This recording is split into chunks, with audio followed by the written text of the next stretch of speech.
सर्दियों के मौसम के दौरान पाकिस्तान के मुख्तलिफ इलाकों में धुंध या स्मोग के बायस जहाँ ज़मीनी ट्रांसपोर्ट डिस्टर्ब होती है, वहीं रेलगाड़ियों के लिए भी मसले होते हैं। मैं इस वक्त कराची के कैंट स्टेशन पर मौजूद हूँ। यहाँ से मुल्क के तमाम बड़े शहरों के लिए ट्रेन जो हैं वो रवाना होती हैं। लोगों से पूछते हैं कि धुंध के बायस क्या मसाइल आते हैं और कितनी ताख़ीर का सामना करना पड़ता है।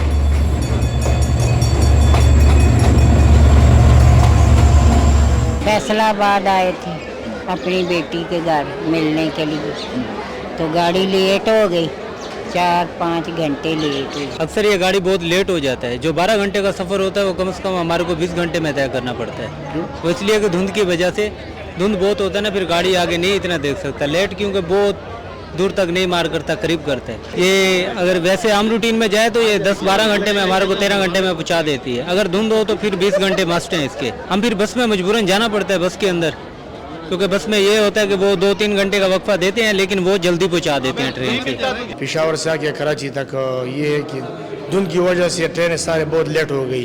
तकरीबन इधर 2 बजे पहुंचना था तो 7 बजे पहुंच गई, तो धुंध की वजह से 5 घंटे लेट हो गई। ये तकरीबन फैसलाबाद तक सही आ रहा था, फिर फैसलाबाद से सकर रोडी से आ गया, बस बहुत आहिस्ता आहिस्ता आ रहा था।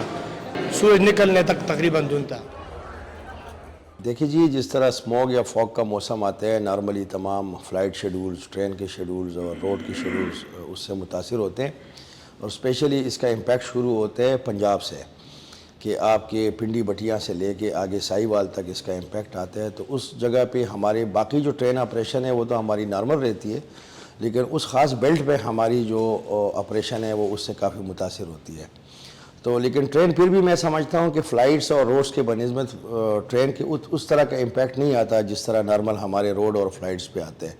लेकिन अगर हमारी लेट से 100% पंक्चुअलिटी होती है तो स्मोक के दौरान हमारे 60 से 65% पे आ जाती है। ये मेन लाइन पे तो हमारी इस वक्त जो ट्रेनें चलती है वो आलमोस्ट 36 चल रही है, जो मेन लाइन पे चल रही है लाहौर से कराची तक। फिर पिंडी और लाहौर के दरमियान अलग चलती है, पिंडी लाहौर मुल्तान के दरमियान चलती है, लाहौर क्वेटा के दरमियान चलती है। हम तो चूँकि कराची डिवीज़न से जो रिलेटेड हमारी ट्रेनें हैं वो आलमोस्ट 38 के करीब आती हैं, 36, तो हमें इतना बड़ा इम्पैक्ट नहीं आता। लेकिन वहाँ पे पिंडी लाहौर बिटवीन मुल्तान वहाँ पे ज़रा इम्पैक्ट ज़्यादा आता है। देखिए ट्रेनें तो राउंड द क्लॉक चलती है ना, कि लेट से यहाँ से अगर एक ट्रेन चलती है शाम 5 बजे तो अगले दिन अगली सुबह 12 बजे या 11 बजे पहुँचती हैं। तो उस वक्त जो रात से ले के सुबह तक जिस एरिया में फॉग का या स्मोक का इम्पैक्ट होगा वो उसको डिले कर देती है। तो ये डिफरेंट टाइमिंग्स पे है, ज़रूरी नहीं है। अब जैसे पिंडी से अगर रेल कारें आ रही है तो पिंडी से तो उस एरियाज़ तक जहाँ पे फॉग शुरू नहीं हुआ टाइमली पहुँच जाती है, लेकिन जहाँ पे फॉगी एरिया शुरू हो जाते हैं वहाँ ट्रेनें मुतासिर हो जाती है और 1 और 2 घंटे उसमें डिलेज़ आ जाते हैं।